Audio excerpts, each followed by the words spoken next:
pessoal, vamos dar início aqui a uma nova série de estudos, mais propriamente sobre uma obra específica, do autor chamado Carl Lewis, filósofo alemão. Escreveu essa obra nos anos 40 do século passado, Foi publicada, se não me engano, em 1949, num tempo em que o autor estava vivendo, e escreveu essa obra nos Estados Unidos, depois de ter fugido lá da perseguição nazista em seu país, teve que deixar lá suas atividades. Também passou e escreveu um livro durante um período no Japão, se não me engano, um livro sobre Hegel e Nietzsche. É um autor importante, alguém que eu descobri assim, por certas influências, e essa obra, o sentido da história, é bastante interessante porque o autor ele expõe,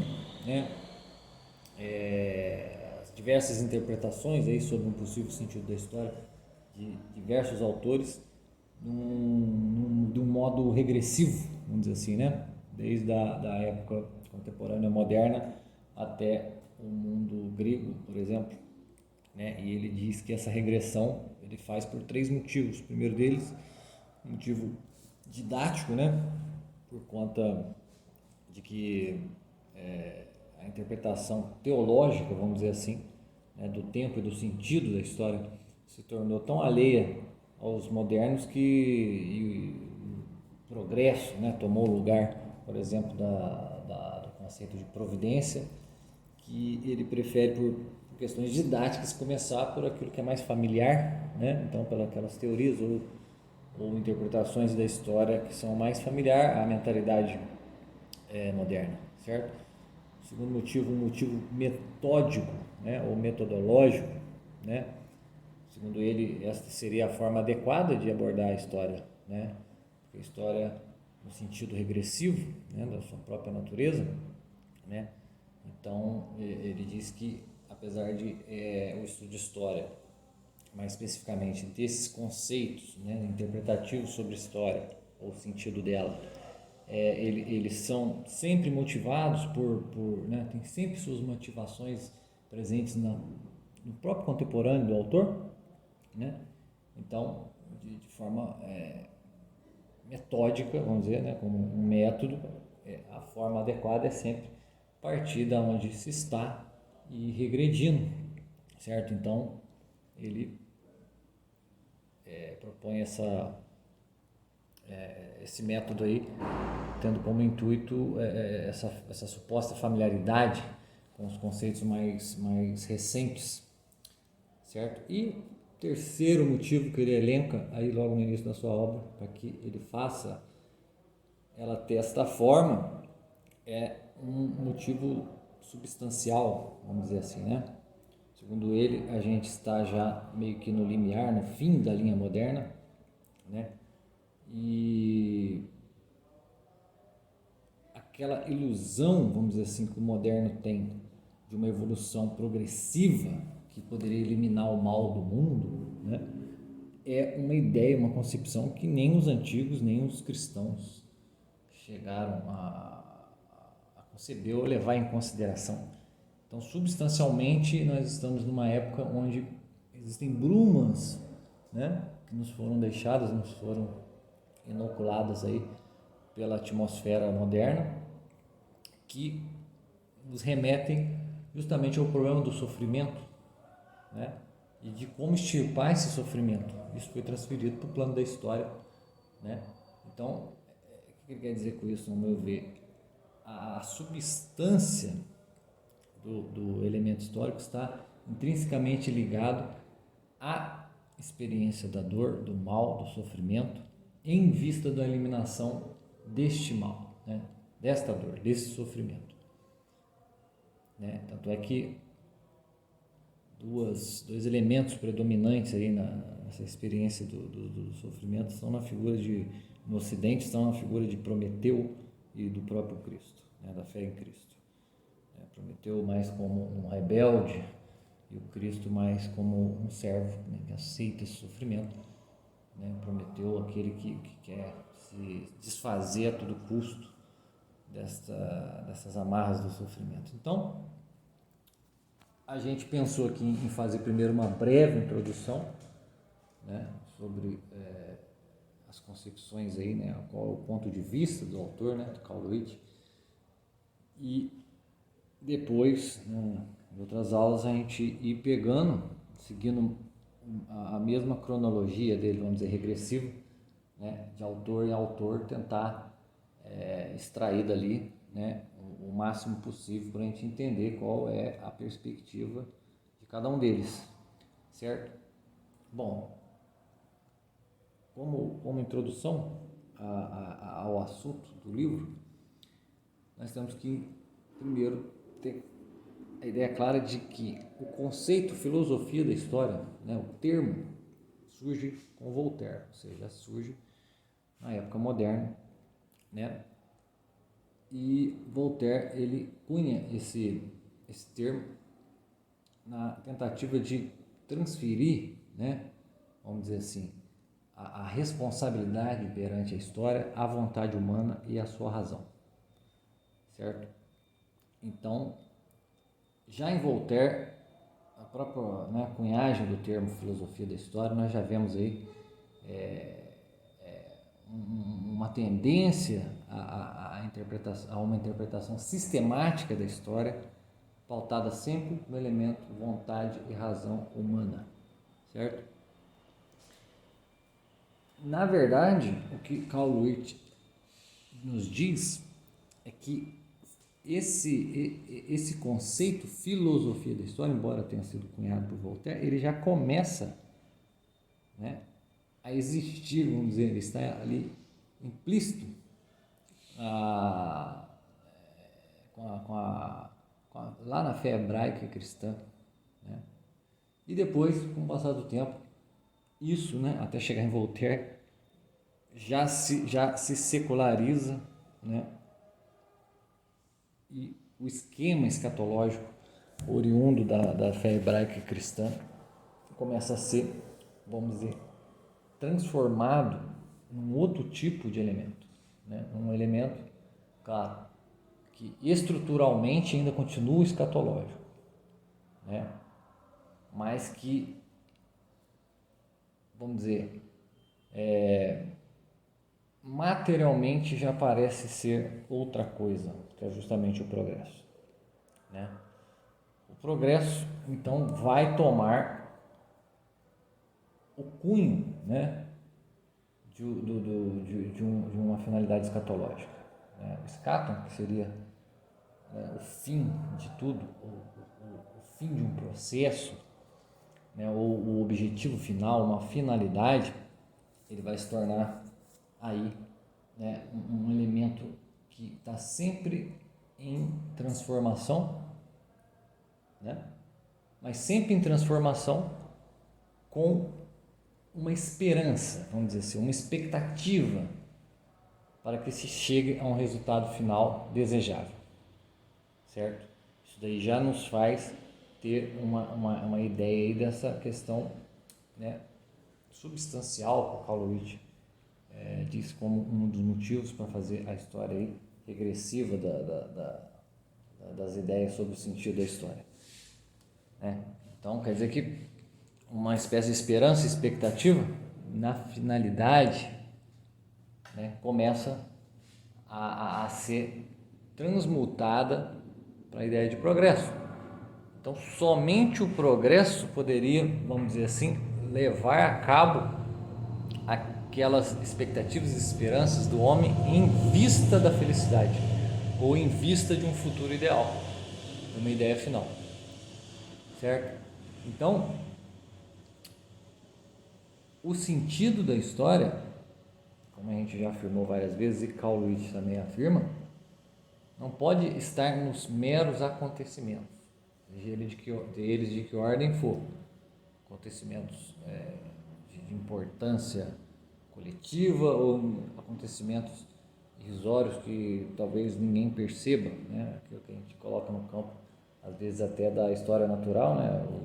As mudanças que ocorrem na natureza e porque não tem participação humana, por exemplo.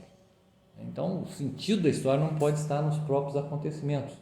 Da mesma forma que o sentido de uma cadeira não está na sua materialidade física, certo? Você pega ali os elementos que constituem uma cadeira, ali, madeira, né, pregos, sei lá, almofada, né?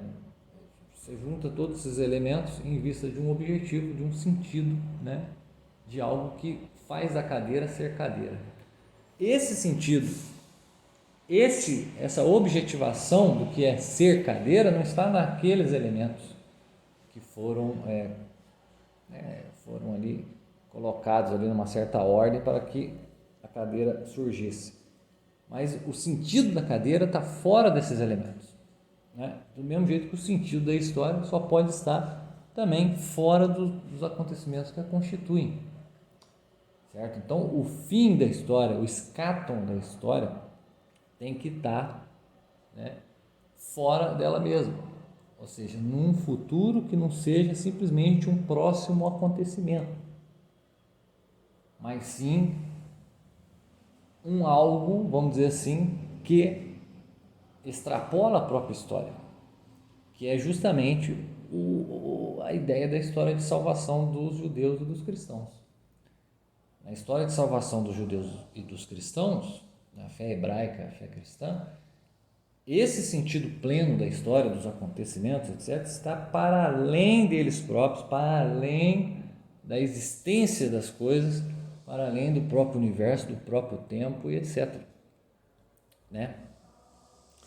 E esse elemento escatológico que veio dessa tradição judaico-cristã, ele fundou praticamente a civilização ocidental, no sentido de que essa percepção histórica, né, do escatom, ele transcendeu a velha visão grega do tempo cíclico, né? Então, os antigos, né, a época clássica, tinha uma perspectiva, que basicamente veio dos gregos, de que tudo se move, tudo sempre vai se mover na base do retorno, como, por exemplo, o movimento dos astros, né, as mudanças das estações, né? Então, tudo vai acontecer dentro de um eterno retorno cíclico. O tempo não tem uma progressão linear, vamos dizer, não tem algo a ser realizado num futuro, né, nessa perspectiva grega, certo? Que vem, né, antes aí da tradição cristã, mas que é mais ou menos contemporânea já à época hebraica, vamos dizer assim, né? Porque a perspectiva grega tem um interesse maior pelo elemento imutável, né?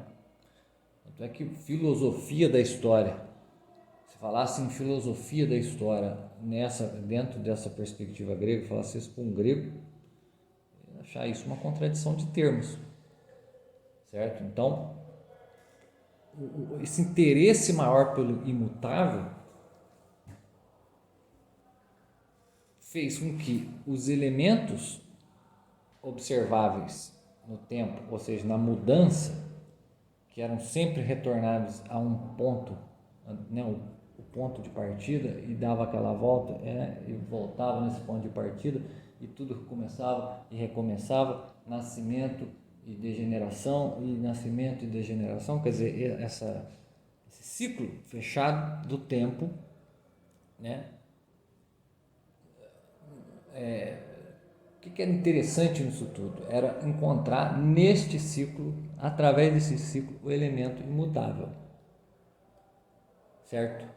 Então, o elemento imutável na filosofia grega, ele fazia com que o próprio tempo, ou a própria temporalidade, ou a própria, né, ideia de história, apenas girasse em torno daquilo que era visível e que era mutável e que era degenerescente de alguma forma, e que no fim das contas isso não importava, porque o que importa é o que há de permanente, imutável e eterno, acima de todas essas coisas. Então, os antigos, eles não tinham, em relação aos acontecimentos, ao tempo, não davam uma atenção, vamos dizer assim, muito profunda a eles, como a tradição hebraica e a tradição cristã vai chegar a dar dentro dos seus respectivos ambientes. Então, quando surge a história, né, como técnica ou ciência, né, como um empreendimento humano na Grécia, com Heródoto, a princípio o que ele tenta fazer? Ele tenta criar um registro, ou, né, encontrar um registro do que havia sucedido em termos de fatos e acontecimentos. Sempre fatos e acontecimentos que envolviam a esfera humana, né? Aquilo que envolvia de alguma forma uma ação humana, né? E ele mesmo admitia que a história teria um padrão repetitivo, né? Que existe um esquema circular na história, no próprio tempo, na própria relação entre as coisas, que fariam que um evento que aconteceu agora poderia ser repetido num outro grau, num outro contexto, em um outro tempo, né? Como uma estação. Olha, neste verão aconteceram uma série de situações aqui acerca do clima, do tempo, etc., né? As plantações, não sei o quê. Passado um ano, passou as outras estações, veio um outro verão, as circunstâncias de verão somadas a outras linhas causais fizeram com que esse verão fosse um pouquinho diferente do outro, mas substancialmente, né, eles são coincidentes, eles são, né, aspectos do mesmo ciclo. Então, a ideia de tempo para os gregos, né, para os antigos, né, que foi herdado aí pela civilização ocidental, tem esse caractere circular, certo? Já em Heródoto, certo? Então, o esforço, né, por buscar um esforço histórico por parte do Heródoto não tinha de maneira nenhuma um interesse, uma perspectiva de que com esse esforço, com esses registros, né, para saber o que aconteceu ali no passado, etc., ele ia encontrar de repente um sentido último para todas as coisas, né, para todo o movimento das coisas, todos os acontecimentos. Jamais, certo? E em Tucídides, né, embora Tucídides já tem um interesse maior pela história dos próprios conflitos políticos, né, que afinal de contas eram todos eles baseados na própria natureza humana, ou seja, na capacidade humana para produzir algo de virtuoso ou algo de vicioso, né? Atitudes más, atitudes boas.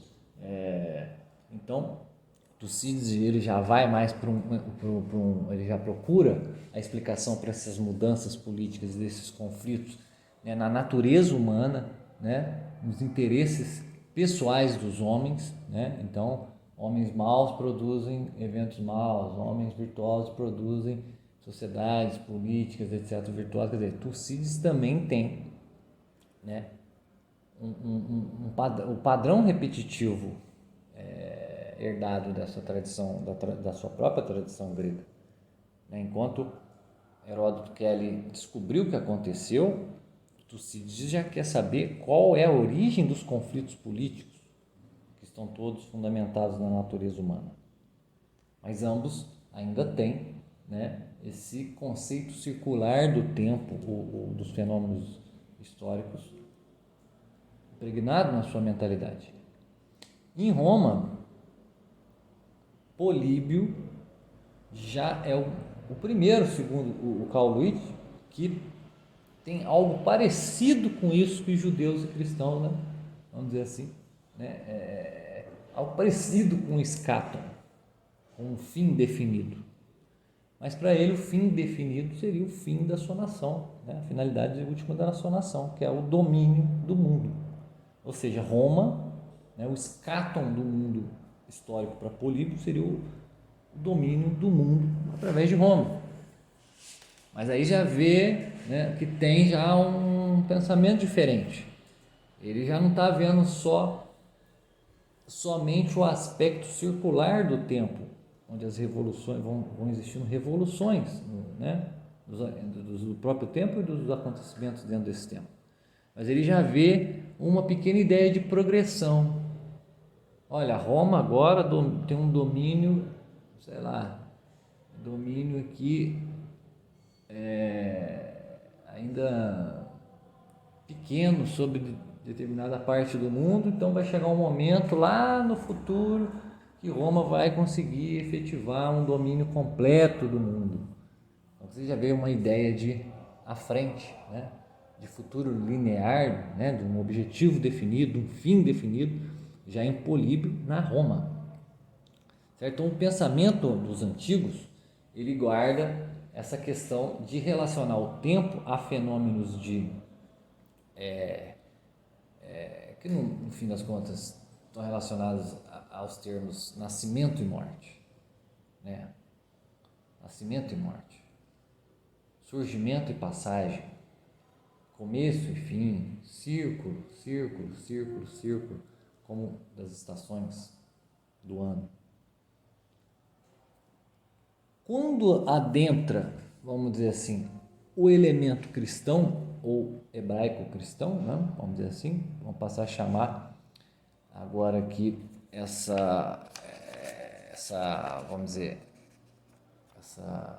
essa linha de interpretação como cristã, porque, né, o cristianismo absorveu, né, a religião hebraica ou as considerações hebraicas aí nesse sentido. Então, quando surge o modelo cristão, né, em contrapartida a esse modelo que a gente pode chamar de antigo, né, seguindo aqui, claro, a ideia de Carl Lewis, a história já é a história da salvação, ou seja, é a história de um progresso, não é a história de um círculo que fica ali como uma cobra que come o próprio rabo, né? Uma coisinha aqui, outra ali vai mudando, mas tudo dentro de um padrão que é imutável, vamos dizer assim, né? No seu sentido. Mas já a história de salvação não. A história de da salvação já é um objetivo ordenado, né, para um sentido, ou vice-versa, um sentido ordenado a um objetivo que transcende a própria coisa. É como o exemplo da cadeira que eu acabei de dar, que Carl Lewis dá no seu livro, né? A gente poderia dizer, os antigos viam o sentido da cadeira nos componentes da cadeira. Desfeito aqueles componentes, o sentido obviamente vai ser desfeito junto com aqueles componentes. Só que olha só, se você pegar uma cadeira e desfazer ela, você é capaz de olhar para aquelas partes desfeitas da cadeira e falar, isto foi uma cadeira. Quer dizer, o sentido da cadeira pode ter ido junto com as partes ali, né?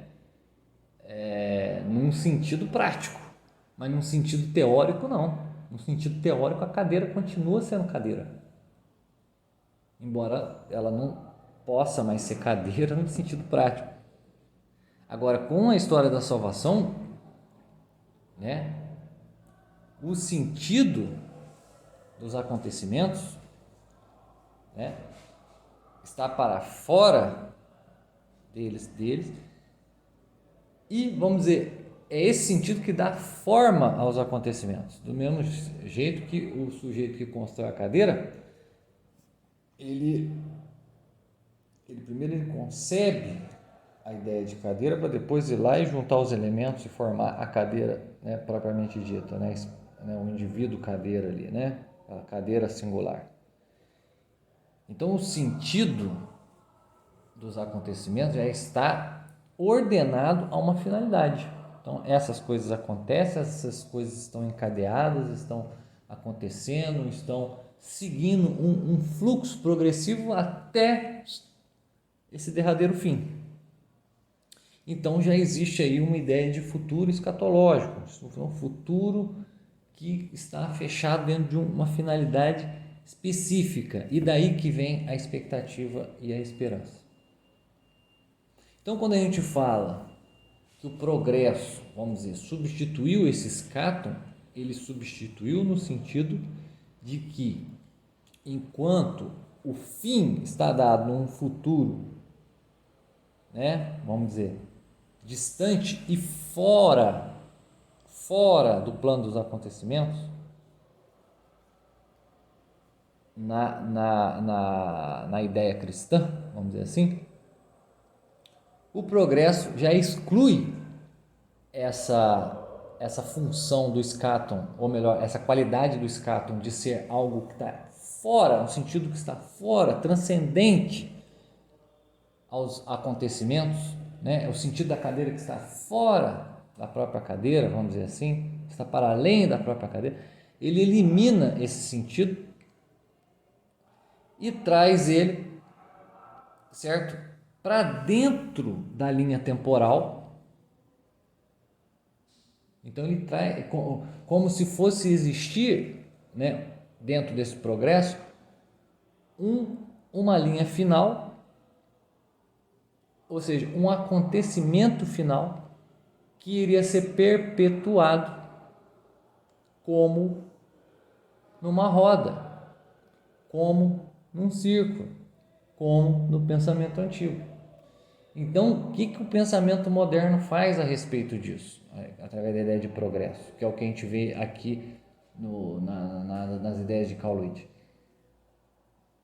Ele mescla pedaços, né, da interpretação antiga, pedaços da interpretação cristã, né? Então, pedaços do tempo cíclico dos gregos, pedaços da escatologia hebraica cristã, e cria mais ou menos um amálgama dessas duas coisas. Então, a concepção moderna, que é justamente aquilo que nós chamamos de filosofia da história, né? Como Carl Luiz vai dizer, para os historiadores gregos, que eram mais pragmáticos, tudo estava centrado nos grandes acontecimentos políticos, que eram cíclicos.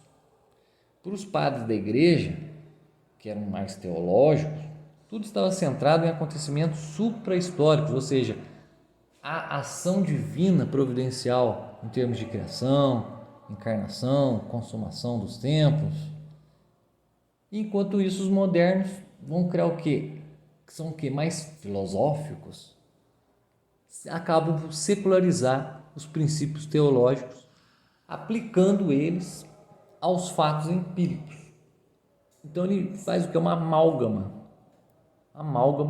do movimento cíclico e da direção escatológica, que em determinado ponto já esgotaram as suas abordagens básicas aí, a compreensão da história, tornando possível interpretações aí mais recentes, né, que não passam de variações desses dois princípios, ou até mesmo a mistura de ambos,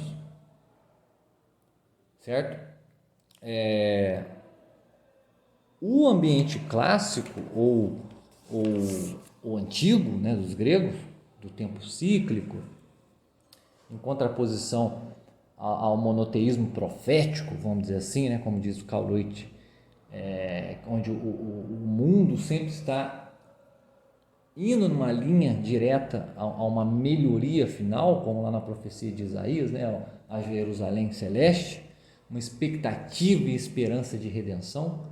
Quer dizer, o mundo antigo não tinha nenhum interesse pela redenção. Já no monoteísmo profético há o que?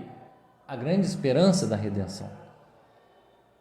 E o que nós somos no meio disso tudo? Nós somos uma amálgama moderna da mistura dessas duas, vamos dizer, formas de enxergar, né, um sentido para o tempo, ou um sentido para o tempo no sentido histórico, dos acontecimentos, das coisas que vão ou não chegar a uma conclusão final, em vista de um plano, no caso um plano divino. Né? Para os gregos não existia plano divino nenhum no sentido histórico. né? A história nada mais era que um registro daquelas coisas que acontecem e vão continuar acontecendo mais ou menos sempre da mesma forma, né? Em Heródoto, né?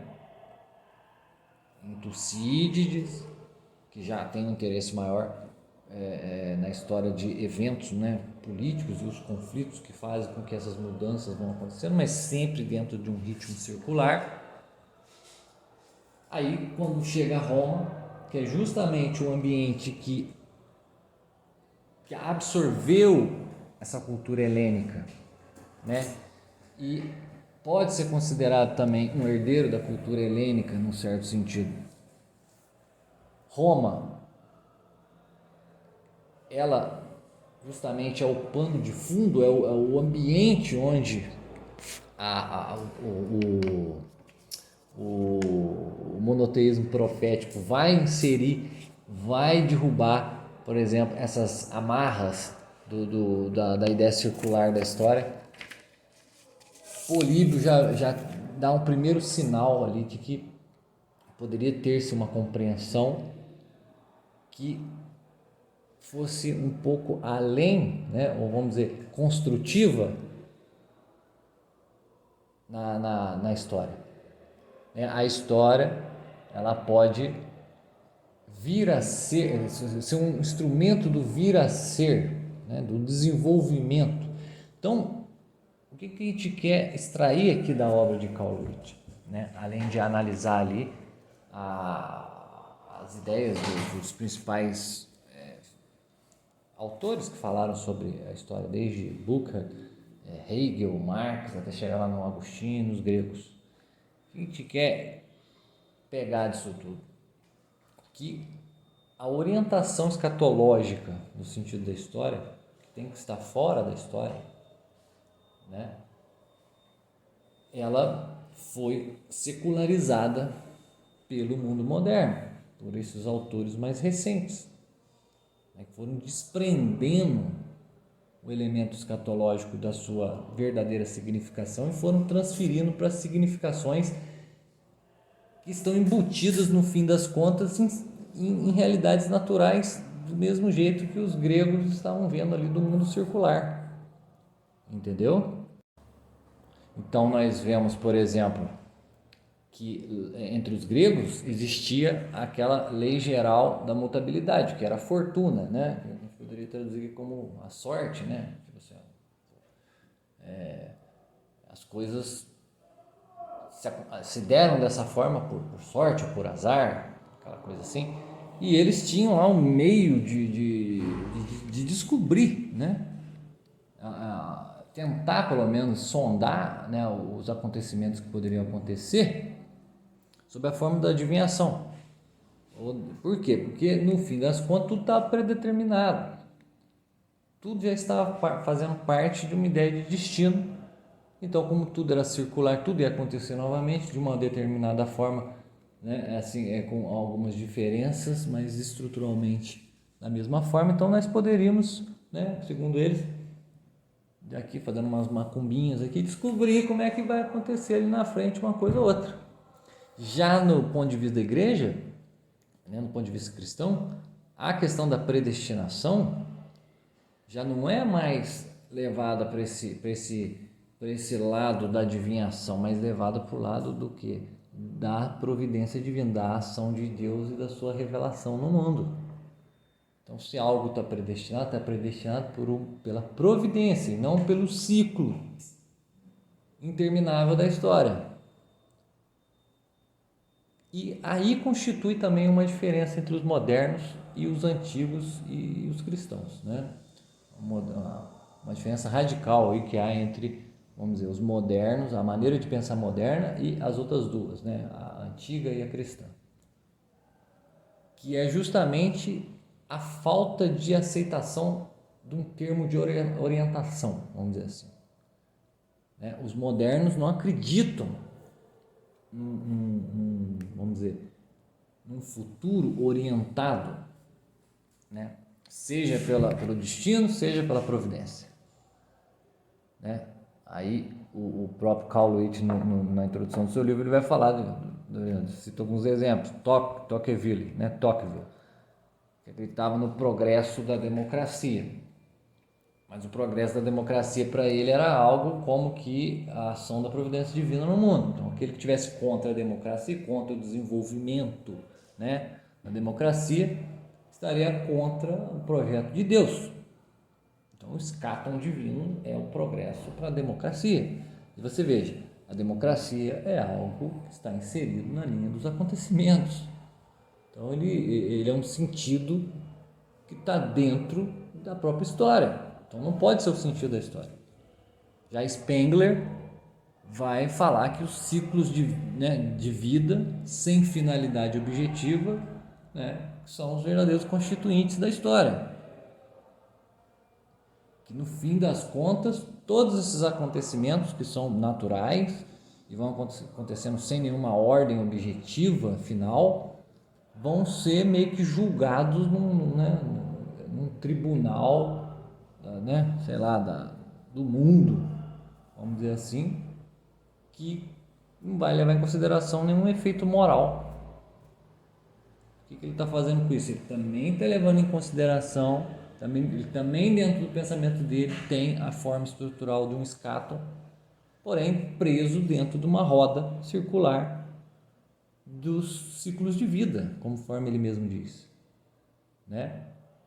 O autor também cita lá Toynbee, né, que ele via a concatenação entre os eventos históricos mais ou menos como os fenômenos de desintegração e desenvolvimento. Então, cada civilização ela se desenvolvia a partir do declínio de uma outra, anterior a ela, certo? Então, ele sugere um determinismo, né, que a função de uma civilização era gerar uma religião universal. Então, a civilização ela vai crescendo como uma planta até que ela eclode nela o seu fruto ou sua forma final ali seria uma religião universal. Então, da desintegração de uma sociedade, digamos, secular, surgiria ali a religião universal, né? Então, você vê aí elementos do tempo circular antigo e da ideia de um escáton, que é justamente de um progresso até um fim. Então, você vê que, olha só, 3 citações aí que ele dá na introdução do seu livro de autores modernos: Tocqueville, Spengler e Toynbee. Os 3, cada um com as suas características, demonstram o tamanho da influência, né, do amálgama, né, de como nós somos herdeiros aí, né? Os filósofos da história são herdeiros do pensamento clássico do monoteísmo profético. Então, o que seria a filosofia da história? A filosofia da história ela vai acabar por ser uma forma secular, né, que tomou o lugar do objetivismo escatológico, certo? Sem, vamos dizer, excluir o objetivismo escatológico da sua forma estrutural, mas apenas, vamos dizer, pintando conforme novas cores, né, do tempo presente daquele autor de determinada filosofia da história. Então vamos dizer, um Karl Marx da vida, que é o mundo perfeito lá, né? Qual que é o desenvolvimento final das forças produtivas, do materialismo histórico, da luta de classes? É um mundo perfeito, certo? Um mundo comunista, um mundo igualitário, é o escáton. Quer dizer, o que ele fez aí? Ele não fugiu de dentro do molde ou da estrutura escatológica do pensamento histórico. Ele simplesmente adulterou. Então, o moderno, o que ele faz? Ele, dentro de uma orientação cíclica do tempo, que é natural para todos nós, ele faz um enxerto dentro desse pensamento cíclico da história, ele faz um enxerto, né, de uma finalidade escatológica, mas uma finalidade escatológica que não tem o seu fim para além da própria coisa, ou seja, eles vão encontrar o fim escatológico, né, o sentido escatológico dentro de um acontecimento ou o conjunto dos acontecimentos, certo? Tomados enquanto acontecimento. Não sei se ficou bem claro, mas tenta ser o mais direto possível. O que nós modernos fazemos em termos de filosofia da história, né, é simplesmente agir como gregos, pensar como, vamos dizer, como cristãos e filosofar como nenhum dos dois, certo? Então, quer dizer, você vive como um grego, você concebe o tempo como formas circulares do dia, do calendário, das estações, dos conflitos sociais, estruturais, políticos, etc. Você vive assim.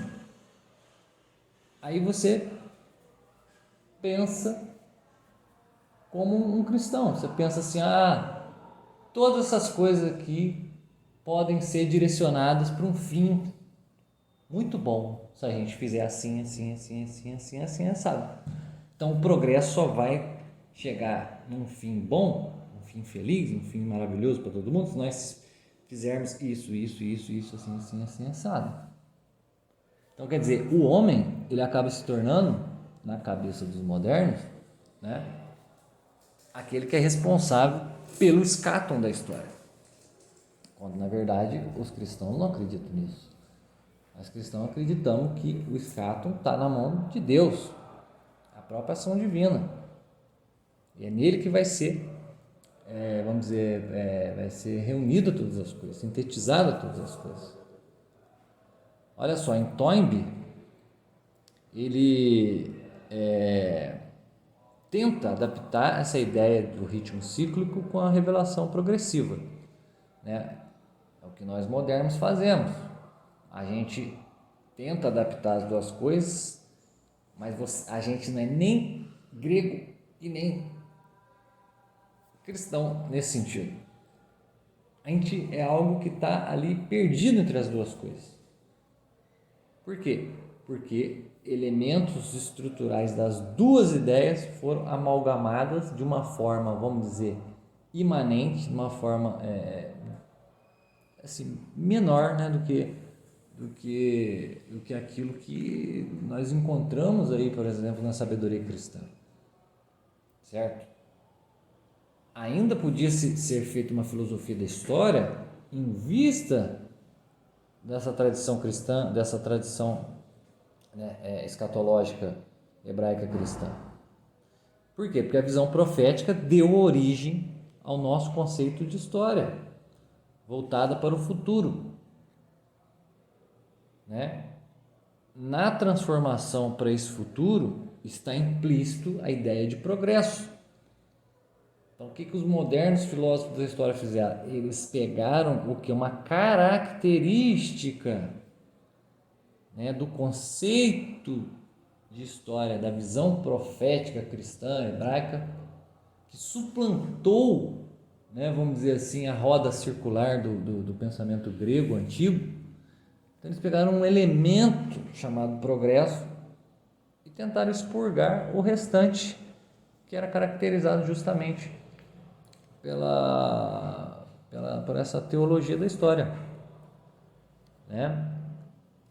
A verdadeira existência histórica só pode ser constituída por um futuro que seja escatológico, tem um verdadeiro foco, né?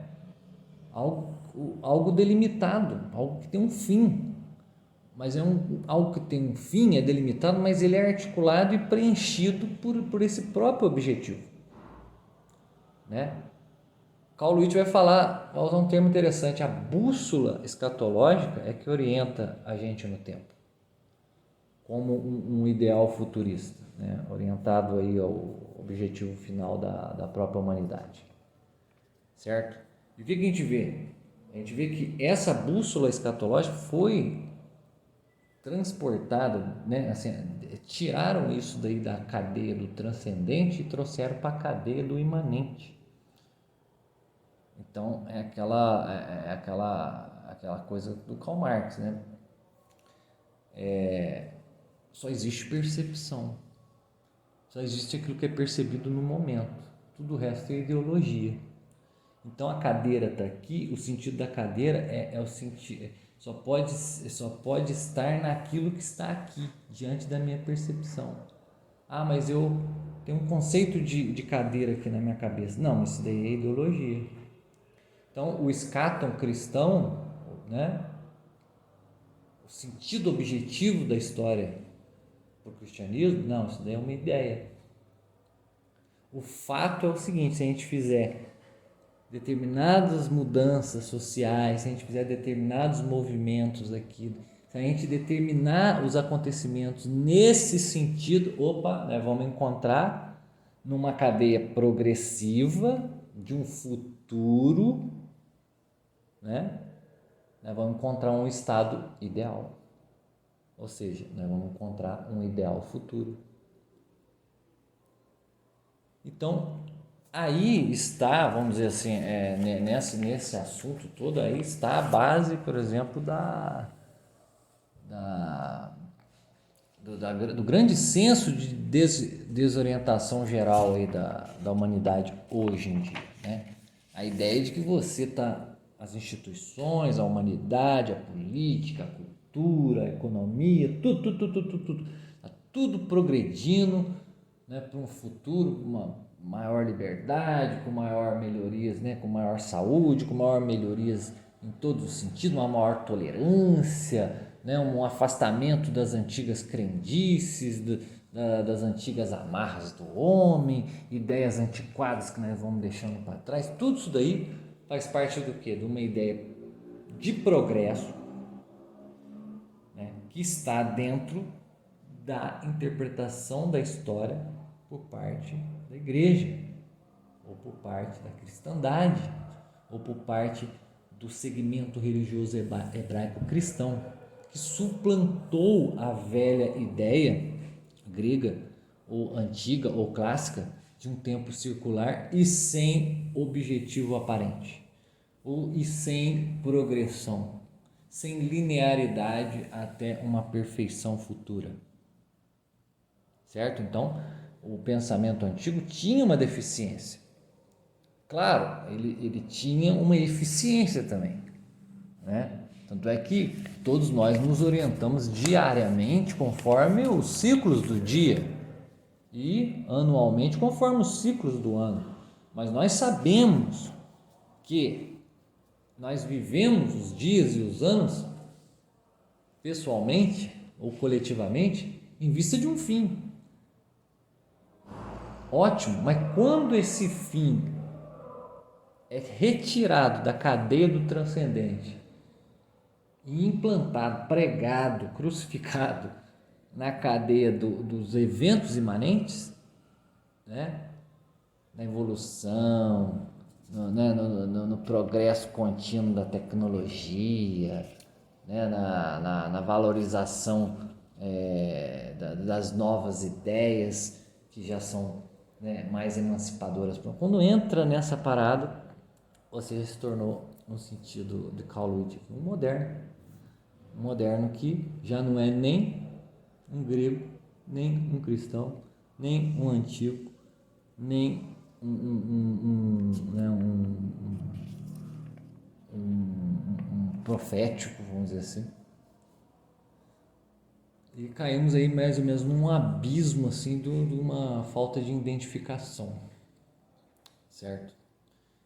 Então, vamos depois, nas próximas aulas, começar a dar uma olhada nos principais pensadores aí, filósofos da história que Carl Ludwig nos mostra aí no seu livro O Sentido da História. Beleza, pessoal? Então, vamos ficar por aqui e até a próxima.